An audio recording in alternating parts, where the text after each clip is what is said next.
Hola y bienvenidos una vez más a un episodio de Brotes de Ciencia para hablar sobre mejora genética vegetal.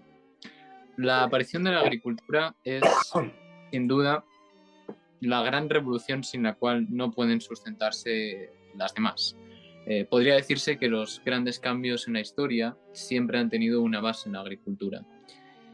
En 1900, menos de 2.000 millones de personas habitaban el planeta y hoy, en 2022, ya son ya hemos alcanzado los 8.000 millones. Y durante todo este tiempo, durante este siglo, nuestros cultivos se han hecho altamente productivos, entre otras cosas por la aplicación de fertilizantes, especialmente fertilizantes nitrogenados a partir del proceso de Haber-Bosch, desarrollado en el primer cuarto del siglo XX, que además posibilitó ya a mediados de siglo la Revolución Verde, o también por la mecanización y el uso de tecnología para un mejor aprovechamiento de los recursos naturales, por definición escasos, y también recientemente por los avances biotecnológicos, que es sobre lo que nos vamos a centrar hoy. Este episodio forma parte de nuestra serie de entregas sobre genética, en la que conmemoramos este 200 aniversario del nacimiento de Mendel. Y en el día de hoy tenemos el honor y el placer de contar con un invitado como José Ignacio Cubero, profesor emérito de la Universidad de Córdoba, especialista en genética y mejora de plantas. Es doctor agrónomo por la Universidad Politécnica de Madrid y doctor en biología por la Universidad Complutense de Madrid. Además, ha desempeñado muchos cargos en diversos comités nacionales e internacionales de investigación agraria. Por ejemplo, entre ellos fue presidente de la Asociación Española de Genética, y durante su dilatada carrera investigadora ha sido autor de más de 400 publicaciones y director o codirector de 35 tesis doctorales. En 2012 recibió el Premio Nacional de Genética. Como puede verse, durante todos estos episodios hemos traído invitados que han sido premios nacionales de genética, con lo cual la calidad de los mismos creo que es bastante alta. Y también ha escrito varios libros, algunos digamos más divulgativos, como Historia General de la Agricultura o Agricultura para los que no saben de agricultura, o la agricultura del siglo XXI, y otros digamos un poco más académicos. No sé si me equivoco porque esto es un criterio ya personal, como por ejemplo Introducción a la mejora genética vegetal, no sé, libros sobre las leguminosas. Tengo aquí un título: Las leguminosas grano en la agricultura moderna. Así que nada, yo no sé si me he equivocado en alguna cuestión en la presentación. No, está bien. Lo único que te voy a decir, en lo de la historia general de la agricultura, que me parece que lo has dicho como divulgación, me costó 5 años. 5 años, el que más me ha costado de todos. Y la verdad es que, bueno, lo tengo a gran gala, a pesar de que, digamos, el libro que mi libro bandera es la introducción a la mejora genética, que fue texto, es texto, vamos, debería ser texto.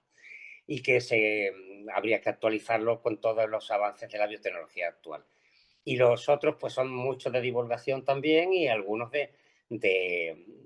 en fin, de resumen de toda una vida trabajando por la agricultura a través de la genética, que ese ha sido yo me considero agrónomo, que es realmente biólogo aplicado, de las ramas de la ingeniería agronómica, ingeniero agrónomo. Yo nunca he sido ingeniero, lo digo para aquel que no quiera ser ingeniero. No hice más que el proyecto fin de carrera y saqué un 7 porque era amiguete del profesor, pero no por otra cosa. He sido siempre agrónomo y creo que es una profesión que está desvalorizada, no sé por qué. Es una de las cosas que se podrían plantear en este o en otro de las charlas que tengáis. No sé por qué, si veis los títulos de los ministerios de Agricultura, la palabra agricultura aparece como mucho al final de un título enorme que mezcla medio rural, medio urbano, economía sostenible. Únicamente los Estados Unidos han mantenido el Departamento de Agricultura, curiosamente, toda la vida. Pero el resto hay un temor a poner agricultura que no sé por qué. Y lo estamos viendo ahora mismo en el casi descrédito que tiene la agricultura, cuando realmente todos los que la critican todos los días se sientan a la mesa por lo menos 3 o 4 veces y comen y beben y se visten. Y todo eso por la agricultura. No lo sé, pero en fin, no me quiero enrollar. Adelante. Has dicho No, bien los títulos de los libros y demás. Muy bien dicho, sí, señor.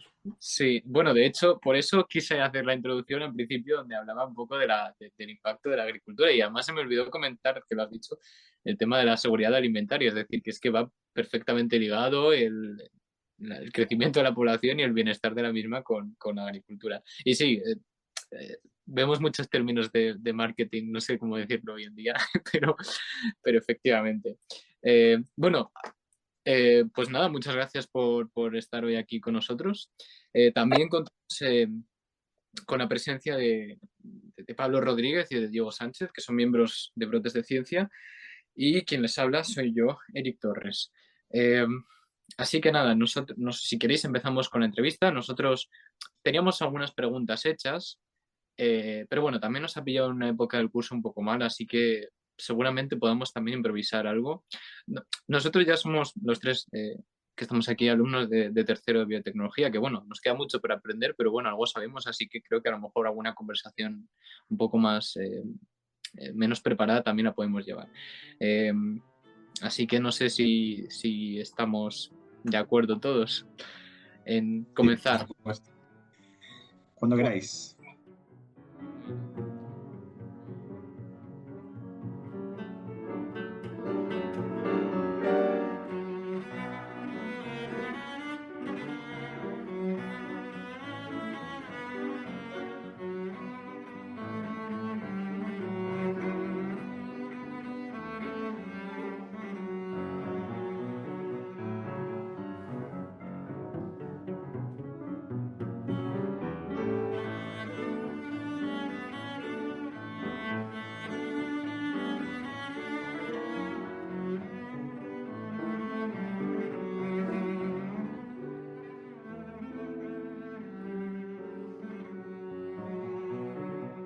Bueno, José Ignacio, entre otras cosas, te has dedicado también a estudiar temas de la historia de la agricultura, como hemos visto al principio en la introducción, con esos títulos de los libros, eh, especialmente ese libro que dices te llevó 5 años de trabajo, como el de Historia General de la Agricultura.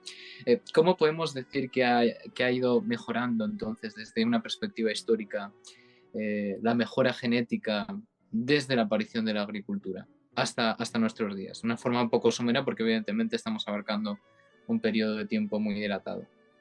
Bueno, vamos a ver, el gran paso fue en el comienzo simultáneo de agricultura y mejora. O sea, no hubiera podido existir una sin la otra. Hoy le llamamos mejora, pero la cuestión fue en que se decidió emprender un sistema económico distinto en algunos puntos del mundo, no en muy poquitos puntos del mundo.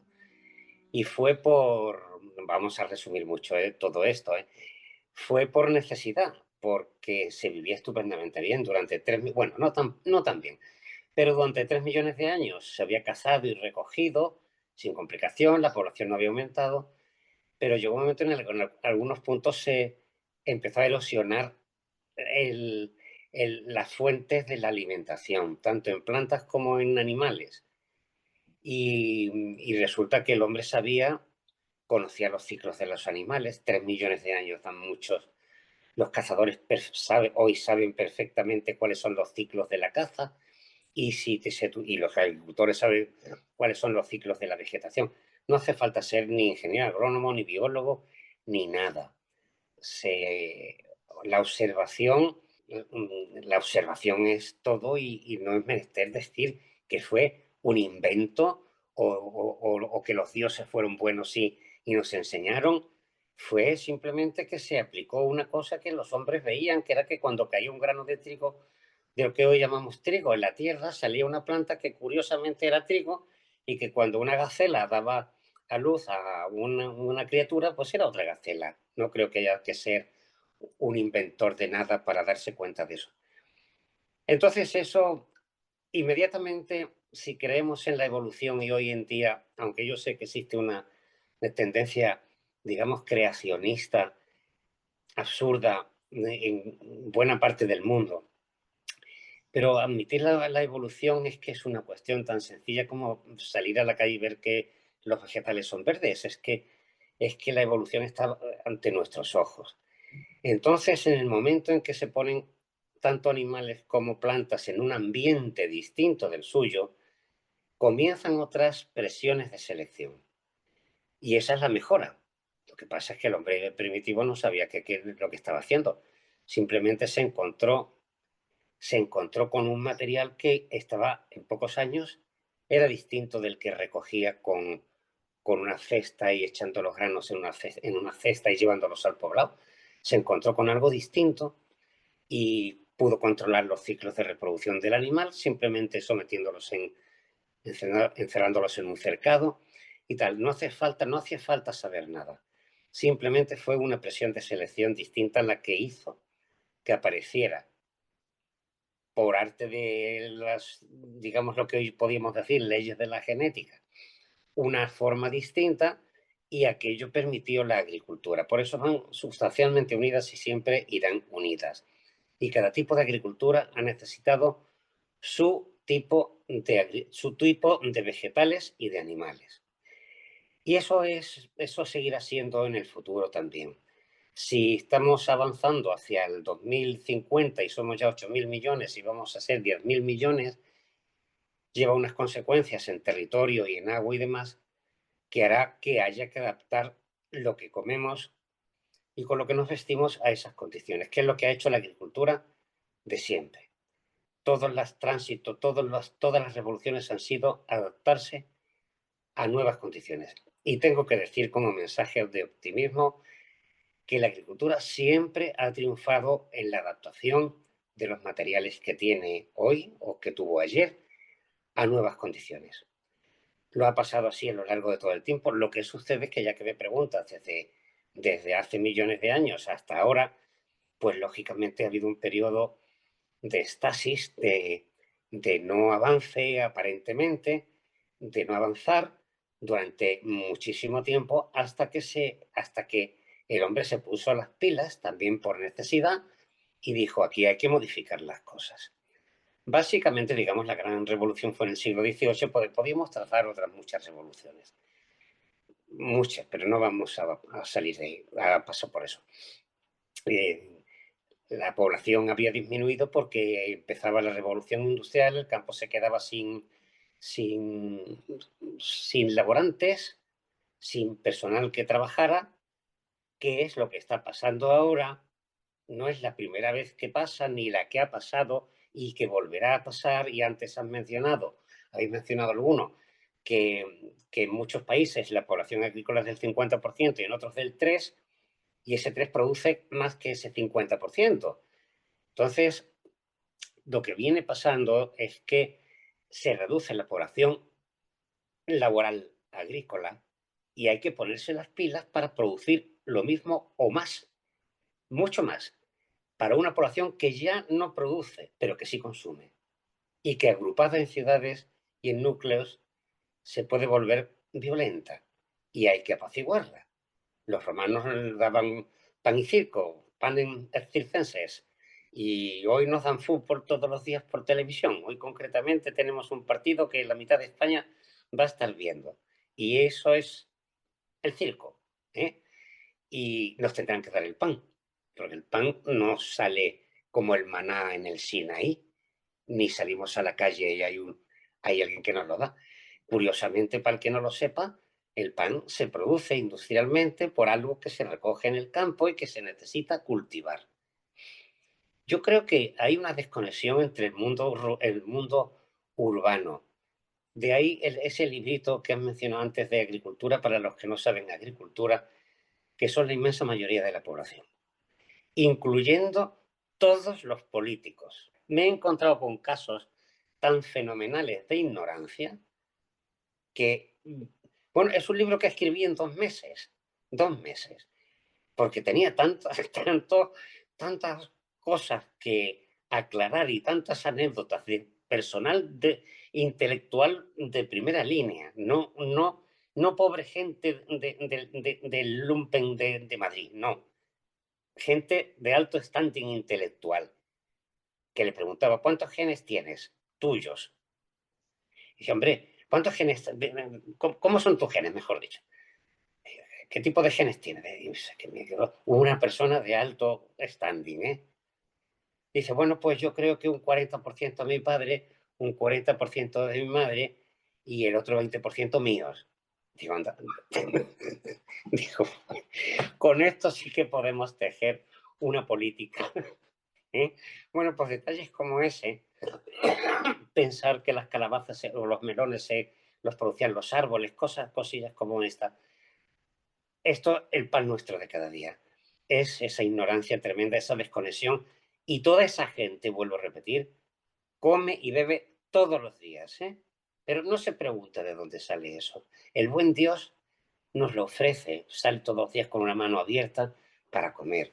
En fin, y todo esto porque me has preguntado cómo evolucionó. Pues ha evolucionado desde el principio, muy lentamente. Digo muy lentamente, pero evolucionaba, porque el hombre ha sido primitivo, pero no tonto. Entonces, de cada siembra, él escogía las mejores espigas, los mejores granos, los más sanos, se los quedaba con peligro de que los ratones y los ladrones vinieran y se los llevaran, y cada año progresaba muy lentamente.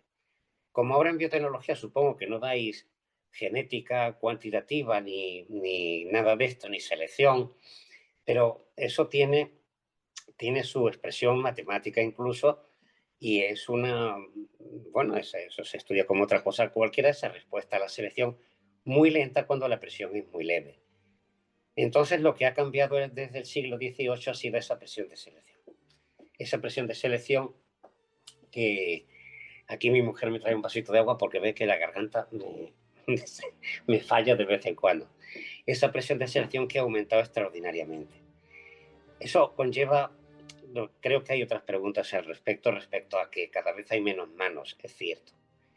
Es cierto, si queréis me meto un poquito con eso porque fue fundamental el paso de la propia producción de semilla para el año siguiente, que es algo a lo que aspiran todos los ecologistas, pero que tiene una cantidad, la famosa conservación in situ, que tiene defectos fenomenales. En fin, no quiero entrar por si hay alguna otra pregunta al respecto en detalle en el asunto, pero el peligro estaba siempre en que si uno conserva la propia semilla, pues tiene que librarla de humedades, de entrada de parásitos, de entrada de ladrones, de periodos de escasez.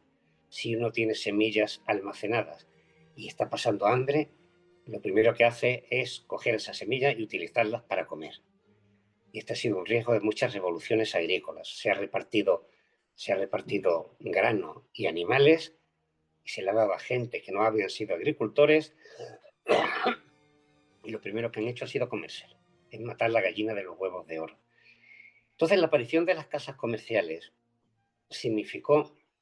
es una moneda con dos caras que, como toda moneda, pues tiene una cara y una cruz, y significó una garantía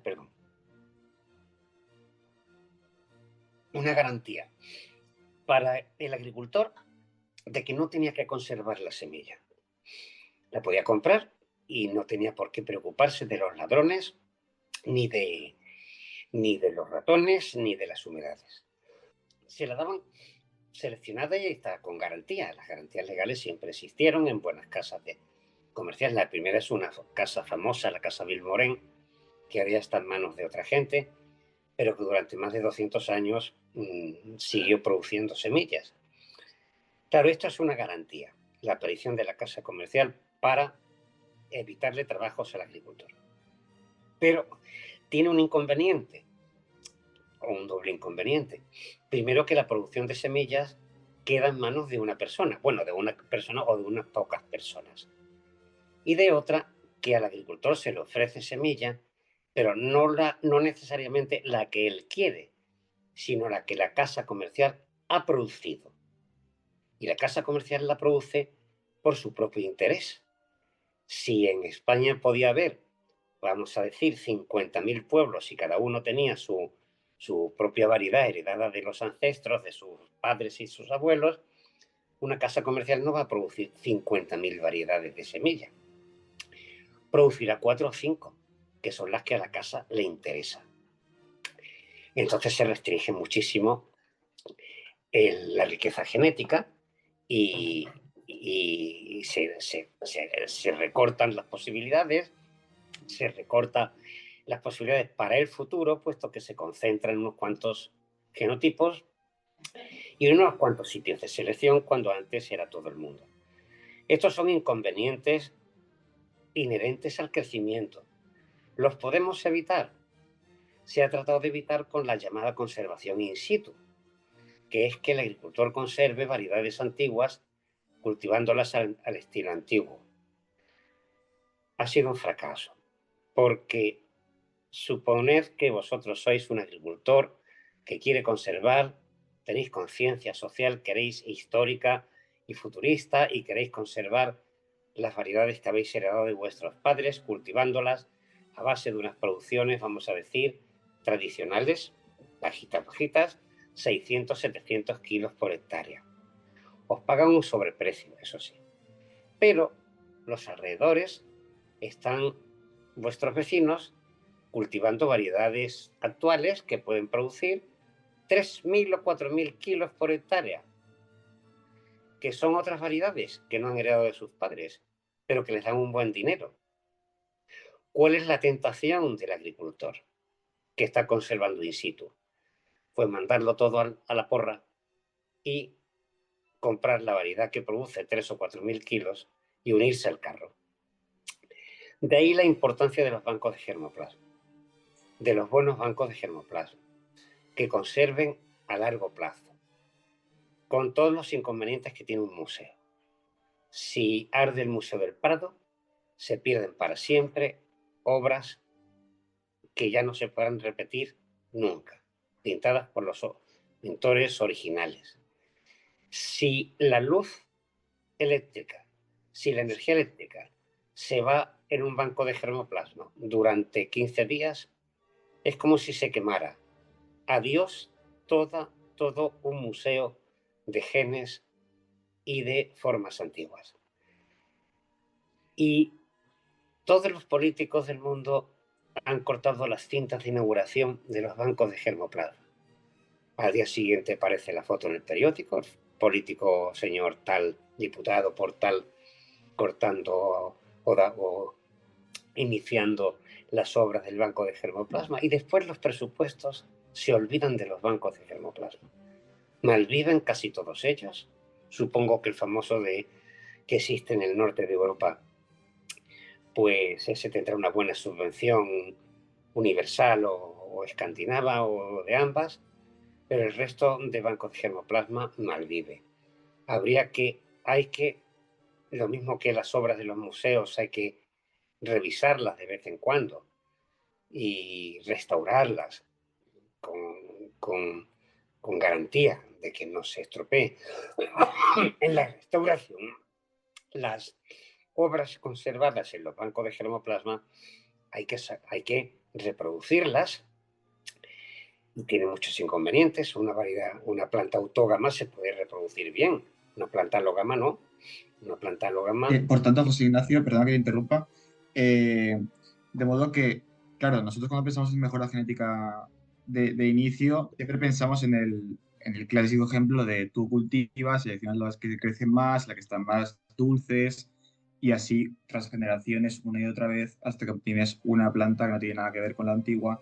Pero es cierto que, como dices, no, yo por ejemplo no me había percatado demasiado en el aspecto de la riqueza genética, quiere decir que se pierde riqueza y luego efectivamente si hay un cambio climático, si hay sequías en esa zona, lo que sea, no vas a poder disponer de esos genes que te van a poder desviarte en otras variedades y que efectivamente, como dices, que existen bancos de germoplasma que conservan variedades antiguas, que tenemos un episodio justamente de eso, de hace unos meses, en el que hablamos sobre que precisamente ahora lo que se está recuperando son variedades antiguas que permiten introducir nuevos acervos genéticos que las variedades hiperproductivas actuales no presentan. Y también el aspecto social que decías, que no solamente es en general en el mundo, sino que vas a tener unas zonas con un acervo genético distinto.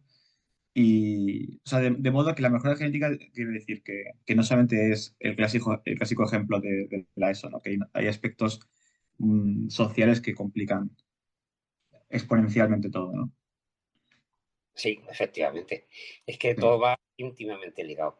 Y vamos a ver, ya que sois biotecnólogos, la introducción de la biotecnología es para mí un salto cualitativo y unas posibilidades inmensas y es la mejora del futuro. Pero que, vamos a ver, el concepto de lo que es un mejorador ha cambiado incluso desde los tiempos en los que yo estudié hasta ahora. El mejorador antiguo, como hemos estado diciendo antes, era el propio agricultor que elegía sus semillas, las sembraba al año siguiente, volvía a elegir, etcétera, etcétera, etcétera. Después ya empezó la venta, ya en el siglo XVIII-XIX empezaron a venderse las semillas. Entonces ya se necesita una cosilla más, producir más, tener, vamos a decir, un almacén, un representante, ya empezaron los líos legales, los derechos de protección, importantes hoy en día, ojo, a los derechos de protección legal, a las patentes o a lo que se llama en Europa la protección de la variedad legal. Y eso está causando, eso es un problema actual que es el que me tiene más dedicado en los últimos tiempos, en los derechos de obtención, los derechos de propiedad intelectual en el mundo vegetal, que se olvida totalmente, no se estudia en agrónomos y sin embargo existe una lucha ahora mismo entre vamos a decir, entre los poderosos, entre las empresas grandes y entre las medianas y pequeñas. Y se está jugando en el tablero mundial en estos momentos. Y poca gente es consciente del asunto. Como ganen los grandes, todo el mundo de la producción de semillas quedará en muy poquitas manos, en 3 o 4 propietarios que se reunirán en torno a una mesa de café, tomarán un café y se repartirán cultivos y el mundo. Todo eso quiere decir que es una complicación tremenda. Sigo con lo que es el mejorador ahora. Cuando yo estudié, pues teníamos que estudiar todos un poquito también.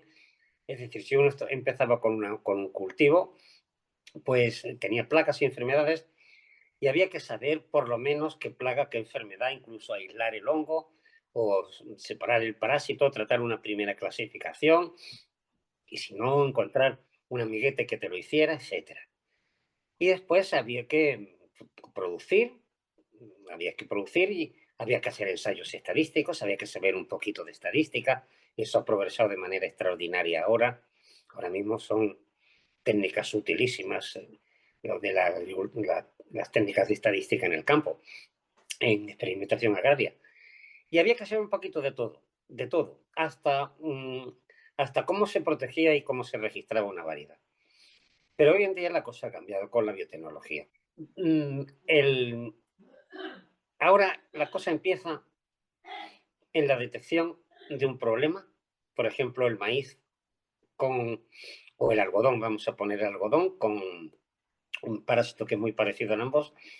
En el caso del algodón es el gusano de la cápsula, que se come la cápsula y no produce algodón. O el barrenador del maíz, que es del mismo género, un heliotis. Ahora no se llaman heliotis, pero en mi tiempo se llamaban heliotis. Se mete dentro del tallo, se come el tallo y el maíz se seca. No había resistencia a ninguna de estas que pudiéramos pasarla por cruzamiento. ¿Qué sucedió? Pues que por razones que ahora mismo no son, quiere decirse, es bonito saber la razón, interesante y a mí me gusta explicarlo, el por qué una bacteria del suelo tenía genes de resistencia a esas dos plagas.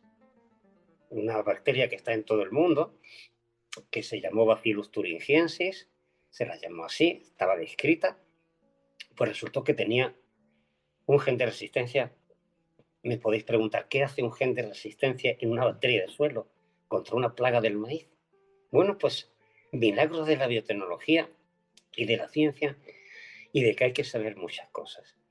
Este gen se lo aisló, se lo puso en un vehículo espacial de estos, un plásmido, se lo integró en el genoma, se hizo por cultivo de tejidos, salió una plantita en cultivo de tejidos, de las muchas que se intentaron, solamente unas pocas prosperaron, llegaron a madurez y ya se cruzaron por vía clásica con variedades actuales y se transfirió por retrocruzamiento. Quiero decir que lo que ahora mismo es antes era una sola persona, ahora mismo es una cadena tremenda que va desde la identificación de un gen, desde la detección del problema, identificación de un gen, corte, pegado, etcétera, etcétera, etcétera. Y el mejorador es esa cadena. Es como una cadena bioquímica. Si falla uno de esos pasos, se corta y no se llega al final.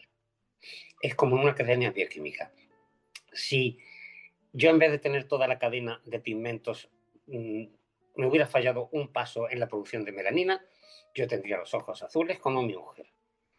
Pero llega al final y tengo los ojos normales y no podía haber tenido una enfermedad o lo que sea. Si esa cadena que va desde el biotecnólogo hasta la producción comercial, en uno de esos pasos, hay alguien que se dedica a publicar muchos papeles, mucha investigación, pero no le da el material al paso siguiente, la cadena se corta. Para el futuro hay que mantener esas cadenas activas. ¿Dónde están esas cadenas bien activas? Pues poneros la mano en el pecho. En las grandes empresas tienen alguien que identifica, alguien que hace el laboratorio el corte, alguien que no ve ni siquiera lo que está haciendo, que ve que aquello es ADN y que le da igual que el ADN sea humano, de chimpancé o del algodón, lo pone en cultivo, en una célula en cultivo de tejidos, se la pasa a otro, etcétera, etcétera, etcétera. Una pequeña empresa no puede hacer eso. No tiene elementos suficientes económicos como para hacer toda esa operación. Puede comprar pasos intermedios. ¿Existe un mercado libre para esos pasos intermedios? ¿Puedo comprar el plásmido? En muchos casos sí. Pero el plásmido está en poder de alguien que lo ha patentado. No me preguntáis soluciones. Yo estoy poniendo el problema para la agricultura del futuro. Y lo que se está ventilando en este momento es que alguien que tenga estos genes pueda impedir el paso siguiente, pueda poner el pie, el cuello de los demás y decir esto es mío, y esto solo lo utilizo yo y quien yo quiera que lo utilice. Y hay otros que piensan que hasta cierto punto eso puede ser verdad, pero no se puede impedir el progreso, ni la iniciativa, ni la innovación. Que el futuro en el 2050 y más allá depende de que ahora la innovación pase al campo, pase a la mesa del consumidor y no sea simplemente un arma comercial que se tiran a la cara unos a otros. Este es el asunto. La biotecnología es una herramienta absolutamente poderosa. Es, digamos, la cuarta y última fase. Esto sí que es una revolución auténtica, puesto que ahora las barreras específicas se han roto. Ahora puedo pasar un gen, bueno, te voy a decir, el primer gen que se pasó y que tuvo éxito comercial fue el gen de la insulina. Bueno, no es un gen, ya sabéis. Vamos a decir, por simplificado, el gen de la insulina humana, pasado a Escherichia, que creo que fue, y ahora se pasa también, creo que a levaduras, para producir insulina. La insulina fue el primer producto transgénico que se puso en el mercado. Insulina humana, sustituyendo a la que se utilizaba hasta entonces, que era de cerdo, que causaba algunas veces problemas, más rechazos o, bueno, por lo menos reacciones no adecuadas. Ahora mismo es humana. Curiosamente, esta insulina transgénica se la ponen todos los que son diabéticos, sean fundamentalistas estrictos anti-OMGs o sean partidarios de los OMGs. Porque cuando uno tiene un problema y ya lo trata de resolver, ese es humano. Pero estos mismos que se ponen insulina humana, transgénica, se presentan en los campos de cultivo y si dicen que aquello es un maíz transgénico, lo queman. Y se acaban de poner insulina transgénica. Nunca están protestando, fijos que nunca hay manifestaciones delante de las farmacias. Nunca. Siempre en los campos de los agricultores, a veces en los grandes almacenes. Nunca delante de una farmacia. ¿Por qué? Porque el que más y el que menos tiene un niño que ha nacido con defectos de crecimiento y necesita hormona de crecimiento, que es transgénica, humana, necesita vitaminas, que ahora se producen todas por biotecnología, por microorganismos transgénicos, etc. Este es el futuro. Lo que hay que hacer es regularlo. ¿Quiénes lo regulan? Lamentablemente los políticos. Digo lamentablemente porque son ignorantes en todo lo que concierne a la genética y a todo tipo de transformaciones, a todo tipo de control genético, etc. No tenéis más que ver el caso de Europa.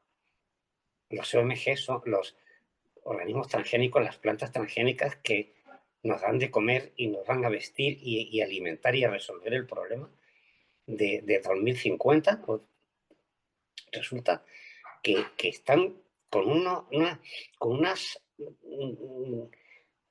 prohibiciones y unos sistemas de control tremendos, costosísimos, que solamente las grandes empresas pueden pagar, de tremendos que son, y después dicen que están a favor de las pequeñas empresas. Bueno, pues esa es la política de la Unión Europea. Yo recuerdo, bueno, justo esto mismo lo hablamos con Luis Montoliu en el episodio pasado, precisamente enfocado, esto, claro, el tema es GMOs y cultivos, pero en su caso hablábamos de ratones transgénicos y pruebas para el ensayo de desarrollo de vacunas, que esas vacunas te las pones independientemente de las implicaciones éticas que consideres en los ensayos clínicos con ratones transgénicos. Pues es un poco lo mismo al final. Así, intentando una visión más general de todos los aspectos que has tocado, básicamente, a medida que avanzamos y solucionamos problemas, nos salen problemas cada vez más difíciles de solucionar, más graves y es natural. Entonces, al final, en este caso, lo que ha permitido solucionar problemas cada vez más graves son las nuevas herramientas biotecnológicas. ¿Qué pasa? Que la complejidad incrementada, como dices, más pasos, más tecnología, más inversión, más regulación, más política introducida en el proceso científico e investigador.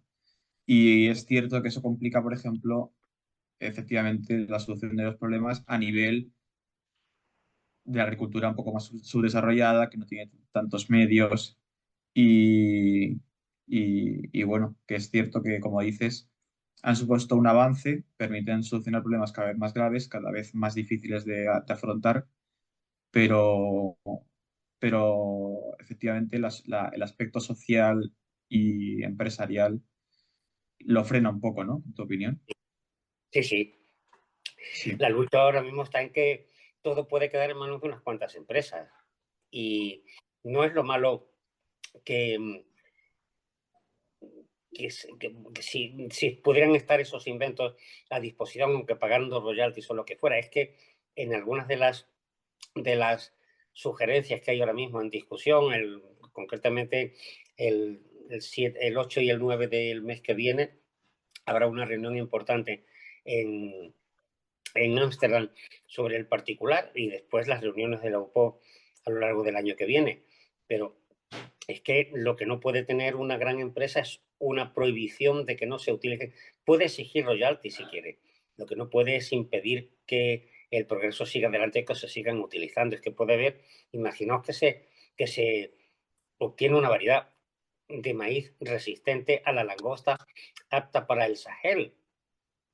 Eso no puede tener impedimentos de producción. Esa gente no puede pagar un sobrecoste cuando realmente un gen como esos podría ser absolutamente esencial para la vida de millones de personas en un clima desértico. Entonces, el asunto es muy complicado porque se está viendo desde un punto de vista, de una manera, en un mundo rico, Y de otra manera, en un mundo muy pobre, que cada vez se está despoblando más, estamos llegando antes habéis dicho, poblaciones que tienen un 50% de población agrícola, cada vez están quedando menos.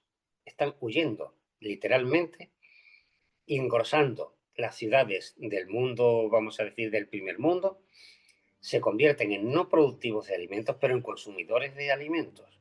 Esto ya ha pasado en el mundo, en la revolución industrial en el 18, en Inglaterra, es lo que pasó. Hubo que inventar un sistema nuevo de agricultura porque el campo se quedaba sin agricultores. Y la gente en las poblaciones pasaba hambre y era revoltosa. Y ahora vuelve a pasar exactamente lo mismo, pero los políticos no aprenden de la historia. Es una asignatura que va a menos y es una gran maestra. Va a volver a pasar exactamente lo mismo.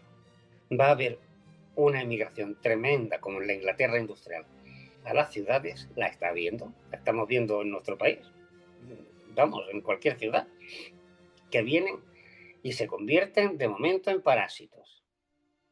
En el buen sentido de la palabra, si es que el concepto de parásito, quiero decir, en gente que vive de otros porque no tiene procedimientos para vivir el mismo.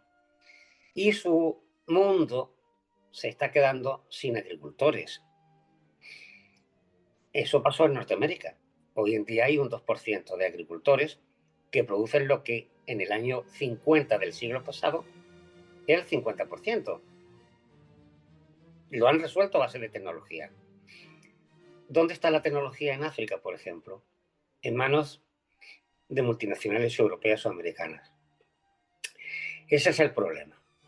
Y el problema está en que no se le está encontrando solución. Cada cual está tratando de poner remedio por su cuenta, ayudas egoístas, porque se dice, ayudamos a poblaciones del tercer mundo, pero se ayuda para tener ya un contrato permanente de suministro de alimentos o de tecnología o de lo que sea. El mundo se está quedando sin agricultores directos y eso es una realidad. Y para el año 50 la población agrícola habrá decrecido una barbaridad. Toda esa gente... Había estudios desde hace 50 años, esto no me lo estoy inventando. Están las publicaciones de la FAO desde los años 1980 por ahí, están llamando la atención de la emigración que está yendo desde países del tercer mundo, por ejemplo, el norte de África, hacia Europa, hacia países ricos. Y se está abandonando el campo de esos sitios y no se está poniendo remedio.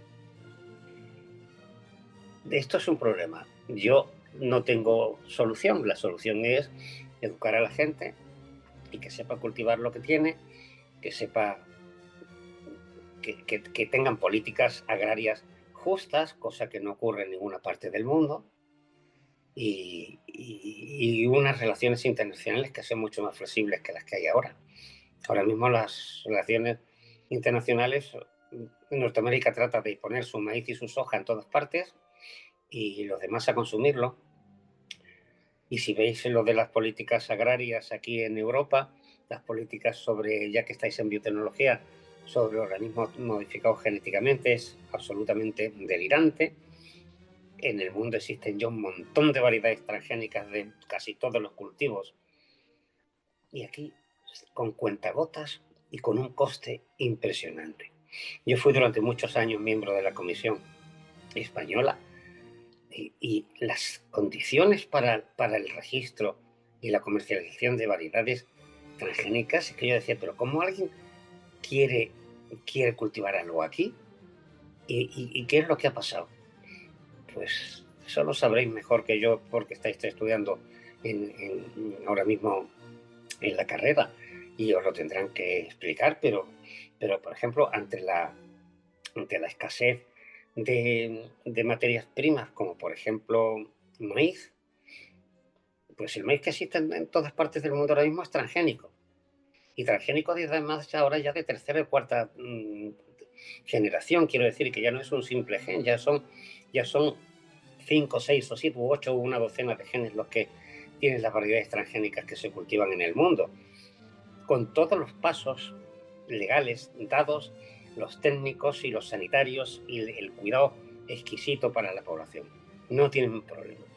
Tal no tiene problema que los gobiernos europeos, ante la escasez de producción en Europa, pues permiten la introducción de maíz transgénico. Eso lo sabréis porque lo habréis estudiado. Permiten la introducción de maíz transgénico, pero no su siembra. Con lo cual, ¿a quién se le hace el favor? Al agricultor extranjero, que sí que puede sembrar maíz transgénico y nos lo comemos. Ese maíz no se puede sembrar aquí, con lo cual se le está pegando patadas en las partes nobles a los agricultores europeos, puesto que no pueden sembrar algo que después se van a tener que comer. Curioso, la política europea sobre los elementos, sobre los cultivos transgénicos. Curiosísimo. Lo permitimos cuando nos conviene. Ahora, eso sí que no somos tan puros que eso no se cultive, por amor de Dios, porque es transgénico y puede alterar profundamente el orden del universo. La hipocresía, que me perdonen los que me oigan, pero la hipocresía de los políticos europeos, de todo el mundo, pero la del europeo particularmente, gigantesca. Se permiten todos esos productos. ¿Por qué? Porque es que si no, el ganado se queda sin alimentos. Y si no tenemos ganado, ¿qué comemos? También habrá que importarlo. Pero ese ganado de fuera también está alimentado con maíz transgénico. En fin, un desastre. Sí, la verdad, en estos minutos hemos hecho casi un repaso de algunas preguntas que íbamos a plantear, así que bien. Y pena que no tengamos mucho más tiempo porque son temas que, en fin, también nos hemos traído alguna vez nosotros a nuestros episodios y darían para debate mucho más dilatado del que podemos hacer hoy. Desde luego.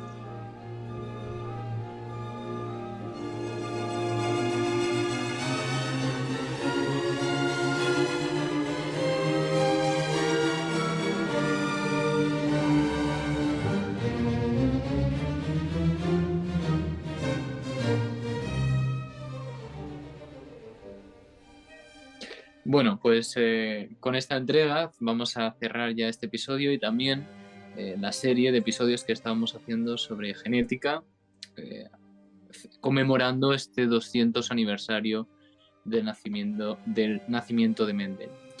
Agradecemos a todos vosotros por estar ahí, también agradecer a José Ignacio especialmente por estar hoy con nosotros. Excusamos a la audiencia si hay algún problema de audio, pero este episodio, a diferencia de otros, lo hemos hecho por medios virtuales, por cuestiones de distancia, porque por física. Exactamente, cuestiones logísticas, no nos hemos podido poner de acuerdo, pero esperamos tener a José Ignacio en algún momento presencialmente.